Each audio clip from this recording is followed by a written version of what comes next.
নাফাকাতান ফি সাবিলিল্লাহি কুতিবা লাহু 700 দিরহাম। যে ব্যক্তি আল্লাহর পথে, যে ব্যক্তি রাব্বুল আলামিনের দ্বীনের পথে একটি পয়সার একটি অংশ আল্লাহর রাস্তায় দান করে, ওই একটি অংশ, একটি টাকা, একটি জিনিসও আল্লাহ রাব্বুল আলামিন 700 গুণ বৃদ্ধি করে তার আমলনামায় লিখে দেন। এই আয়াতের ব্যাখ্যা বিশ্বনবী আমার সাহাবাদেরকে ব্যাখ্যা করে শুনিয়ে দিয়েছেন যে মান আনফাকা নাফাকাতান ফি সাবিলিল্লাহ, যে ব্যক্তি আল্লাহর পথে, যে ব্যক্তি আল্লাহর পথে ব্যয় করে, কুতিবা লাহু 700 সাবুন মানে আগে কত বলছি 7, মিয়াটা মানে 100, তাহলে কত কত হলো 700, সাবুন মিয়া মানে 700, কুতিবা লাহু 700 দিরহাম। আল্লাহ তাআলা তার আমলনামায় 700 গুণ বৃদ্ধি করে, একটাকে 700 গুণ বৃদ্ধি করে আল্লাহ তাআলা তার আমলনামায় লিখে দেন। সুবহানাল্লাহ। এটা বক্তব্য। আর কি হবে দান করলে? আল্লাহ রাসূল অন্য হাদিসে বলছেন, হাদিসটি বর্ণনা করছেন আল্লাহ রাসূলের জলিলুল কদর সাহাবী হযরত আবু হুরায়রা রাদিয়াল্লাহু তাআলা আনহু, তিনি বলছেন, আন আবি হুরায়রা রাদিয়াল্লাহু তাআলা আনহু قال قال رسول الله صلى الله عليه وسلم أنفق يا ابن آدم أنفق عليه। আল্লাহ রাসূলের সাহাবী বললেন, হযরত আবু হুরায়রা রাদিয়াল্লাহু তাআলা আনহু বলেন, বিশ্বনবী জনাব মুহাম্মদ সাল্লাল্লাহু আলাইহি ওয়াসাল্লাম ইরশাদ করেন, আনফিক ইয়া ইবনে আদম, হে আদমের সন্তান, আল্লাহর পথে খরচ করো, আল্লাহর পথে ব্যয় করো, আল্লাহর পথে বিলিয়ে দাও। সুবহানাল্লাহ। আনফিক ইয়া ইবনে আদম, ও আদমের সন্তান, আল্লাহর পথে খরচ করো। উনফাক আলাইহি, আল্লাহ বলছেন তুমি যদি আল্লাহর পথে খরচ করো, আল্লাহ তোমার পথে আবার খরচ করবে। তুমি আল্লাহকে দান করবা, আল্লাহ তোমাকে দান করবে। সুবহানাল্লাহ। তুমি আল্লাহর পথে ব্যয় করবা, আল্লাহ তোমাকে দেবে। সুবহানাল্লাহ। আমরা যা কিছু আল্লাহর পথে ব্যয় করি, এর বিনিময়ে আল্লাহ আমাদেরকে আবার তা পোষাই দেওয়ার কথা বলেন। আল্লাহ দিলে কি কম দেবে না বেশি দেবে? কি বলে? কি বলে? মালিক বেশি দেয় না কম দেয়? সুবহানাল্লাহ। এইবার 2 নম্বর পয়েন্ট হলো, মুসিবতের দিন আসার পূর্বেই আমাদেরকে ব্যয় করতে হবে। মুসিবত কি? মুসিবত হলো এমন হতে পারে আপনি এখন সচ্ছল আছেন, আপনি এখন সুস্থ আছেন, আপনার কামাই রোজগার ভালো, চাকরি আছে, ব্যবসা আছে, কি বলেন কিনা?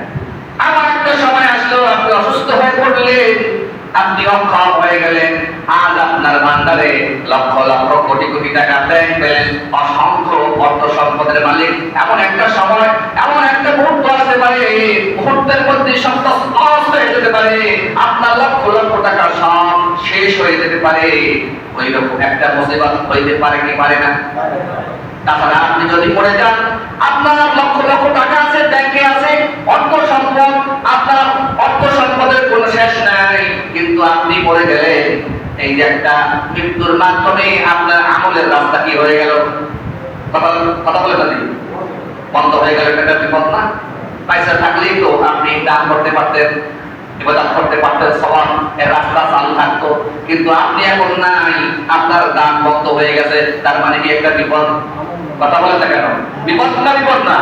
বিপদ হতে পারে কিয়ামতের কঠিন মুসিবতের দিনে, যেই দিন কোনো ক্রয় বিক্রয় থাকবে না, যেদিন মানুষের পক্ষ থেকে কোনো সুপারিশ গৃহীত হবে না, যেদিন কেউ বিপদগ্রস্ত থাকলেও কারো কাছ থেকে সাহায্য পাবে না। আল্লাহ তাআলা বলছেন, ওইরকম বড় বড় বিপদ আপদ আসার আগেই তুমি সক্ষম থাকতে তুমি আল্লাহ রাস্তায় দান করতে থাকো, খরচ করতে থাকো। আল্লাহ রাব্বুল আলামিন বলছেন, ইয়া আইয়ুহাল্লাযীনা আমানু আনফিকু মিম্মা রাযাকনাকুম মিন ক্বাবলি আন ইয়াতিয়া ইয়াওমুল লা বাই'উন ফীহি ওয়ালা খুল্লাতুন ওয়ালা শাফাআতুন ওয়াল কাফিরুনা হুমুয যালিমুন। আল্লাহু আকবার। আল্লাহ রাব্বুল আলামিন বলেন, ওহে বিশ্বাসীরা, ওহে ঈমানদারেরা, তোমরা ওই দিন আসার পূর্বে আল্লাহ রাস্তায় খরচ করো, আল্লাহ রাস্তায় ব্যয় করো, আল্লাহ রাস্তায় দান করো। সেই দিন কোনো ক্রয় বিক্রয় থাকবে না, সেই দিন কোনো বন্ধুত্ব থাকবে না, সেই দিন কেউ কারো সাথে সুপারিশ করতে পারবে না। আর জেনে রাখো, তারা এইগুলি করবে না, তারা নিজেদের প্রতি কি করলো? জুলুম করলো। আর আল্লাহ তাআলা ওই সমস্ত কাফের এবং জালেমদেরকে পছন্দ করেন না, ভালোবাসেন না। এর জন্য আল্লাহ তাআলা সতর্ক এবং সাবধানের সাথে দিকটার সাথে জানাইতেছেন, যাদেরকে আল্লাহ রাব্বুল আলামিন সচ্ছল করেছেন, দুনিয়ার বুকে অর্থ দিয়েছেন, সম্পদ দিয়েছেন, টাকা পয়সা দিয়েছেন, কিন্তু আল্লাহর পথে খরচ না করে ব্যাংক ব্যালেন্স করে জমা করে রাখে, অসহায় গরিব দুঃখী মসজিদ মাদ্রাসা এবং আল্লাহর পথে ব্যয় করে না, এই সমস্ত মানুষেরা প্রকৃতপক্ষে খাঁটি মুমিন নয়, এরা প্রকৃতপক্ষে জালেম বলে আল্লাহ ঘোষণা করেছেন। নাউযুবিল্লাহ। আল্লাহ তাআলা বলছেন, ওয়াল কাফিরুনা হুমুল যালিমুন। যারা কাফের, এখানে কাফের ব্যবহার করতেছে কেন? কারণ কাফেরটা হলো কুফর থেকে কাফের, কুফরটা হলো অস্বীকারকারী। যারা অস্বীকার করে তাদেরকে আরবিতে বলা হয় কুফর, অর্থাৎ আল্লাহর বিধানকে অস্বীকার করা। আচ্ছা, আপনি বলেন আল্লাহ তাআলার নির্দেশ তুমি আল্লাহর পথে ব্যয় করো, আপনি আল্লাহর পথে ব্যয় করলেন না, কুফর হইল না? হইল না? কথা বলেন না দেখি, কুফর হয়েছে না? হয় নাই? হয়েছে না? যে কুফরি করে তাকে আরবিতে কাফের বলে, যে কুফরি করে তাকে আরবিতে কি বলে? কাফের বলে। তাহলে এই জন্য বলা হয়েছে ওয়াল কাফিরুনা হুমুজ যালিমুন। আর প্রকৃতপক্ষে যারা অস্বীকার করে আল্লাহর বিধানকে, অমান্য করে আল্লাহর হুকুমকে, তারা প্রকৃতপক্ষে কি? জালেম। প্রকৃতপক্ষে কি? জালেম, অত্যাচারী।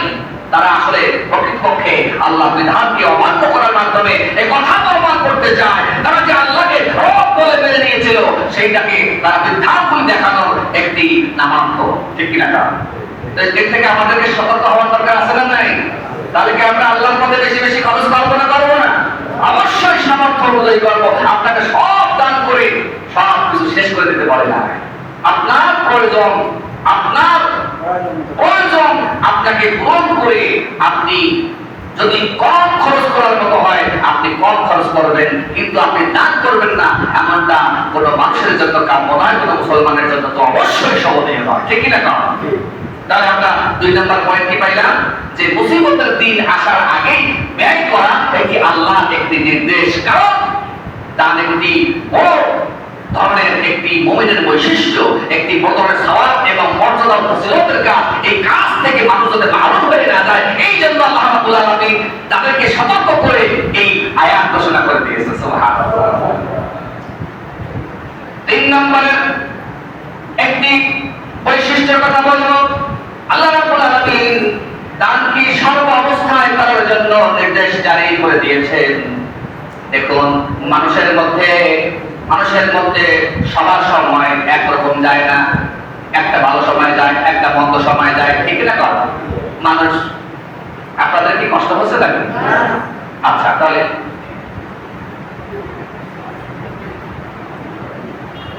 একদম প্রসেসে শেষ হবে। আজকে নিয়ত করে আসছি। জি, ও প্রসেস তো বাদ। আচ্ছা, আলোচনা শেষ। এই পয়েন্ট শেষ। আমরা ধারাবাহিকভাবে পর্বে কথা শুনবো। ঠিক আছে কিনা? যেহেতু আমাদের সময় কম, জুমার দিন তো সময় কম থাকে, আমাদের প্রথম দিন থেকে বলছি আপনারা একটু আগে ভাগে আসলে আমি 12:30টায় আলোচনা শুরু করতে পারি। কয়টা? আমি যখন ঢাকায় ইমাম খতিব ছিলাম, দায়িত্ব পালন করেছি ঢাকা সাভারে, দীর্ঘ 8 বছর ইমাম খতিব ছিলাম। আমি ইংল্যান্ডেও ইমাম খতিব ছিলাম। ইংল্যান্ডের লন্ডন শহরের পাশেই একটি মসজিদে আমি সেখানেও খেদমত করেছি। আলহামদুলিল্লাহ বলেন। ছোট মানুষ, আল্লাহ অনেক জায়গা ঘুরেছে, অনেক দেশ বিদেশ আমাকে নিয়েছে। স্টাডির জন্য আমি লন্ডনেও 3 বছর পড়াশোনা করেছি, সেখানেও আমি খেদমত করেছি। ঢাকা শহরে খেদমত করেছি, বিভিন্ন জায়গায় খুলনাতে লেখাপড়া করেছি, সেখানে খেদমত করেছি।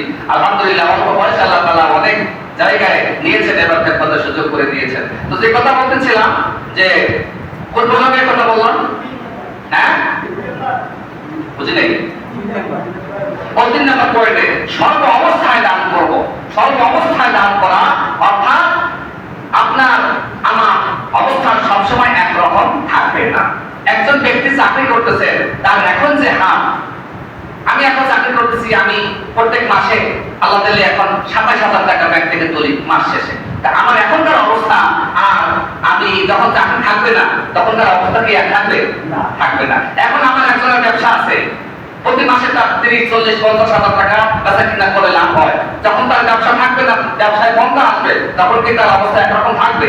থাকবে না। আল্লাহ তাআলা বলছেন যে তোমার অবস্থা যাই হোক, তোমার অবস্থা যাই হোক, সচ্ছল কিংবা অসচ্ছল, ভালো কিংবা মন্দ, আল্লাহ বলেন নাই তোমাকে প্রত্যেকদিন 100 টাকা করে দান করা লাগবে, তোমাকে প্রত্যেকদিন 1 লাখ করে দান করতে হবে, তোমাকে প্রত্যেকদিন এই পরিমাণে দান করতে হবে। আল্লাহ কোন পরিমাণের কথা বলেন? আল্লাহ বলেন তোমাকে সচ্ছল এবং অসচ্ছল সকল অবস্থায় কম বেশি তুমি আল্লাহর রাস্তায় এই দানের এই ধারাবাহিক আমলটি তুমি চালিয়ে যাবে। এটি আল্লাহর নির্দেশ। সুবহানাল্লাহ। আল্লাহ রাব্বুল আলামিন বলেন الذين ينفقون في السراء والضراء والكاظمين الغيظ والعافين عن الناس والله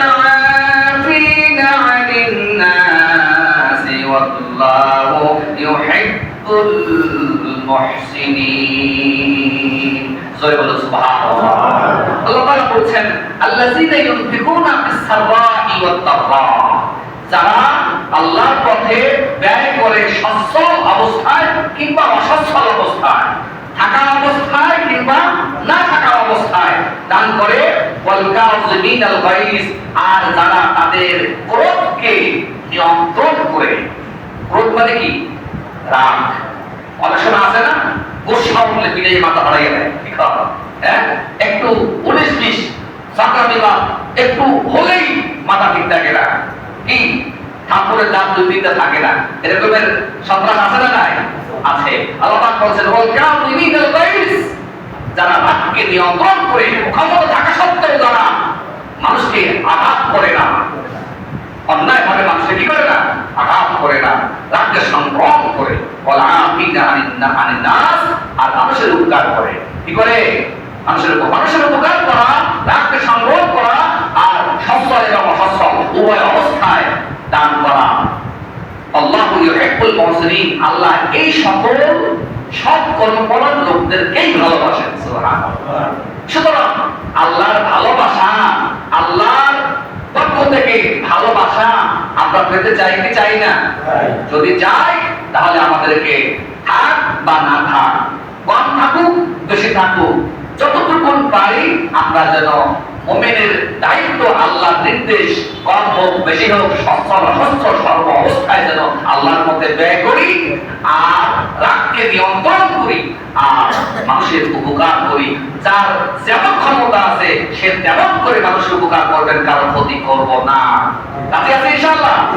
যদি এই কাজগুলি করতে পারি, ইনশাআল্লাহ আমার আপনার মহান রব আমাদেরকে ভালোবাসবে। আল্লাহর ভালোবাসা পাওয়ার জন্য এই আমলগুলি করার তৌফিক আল্লাহ আমাদেরকে দান করুন। আমিন।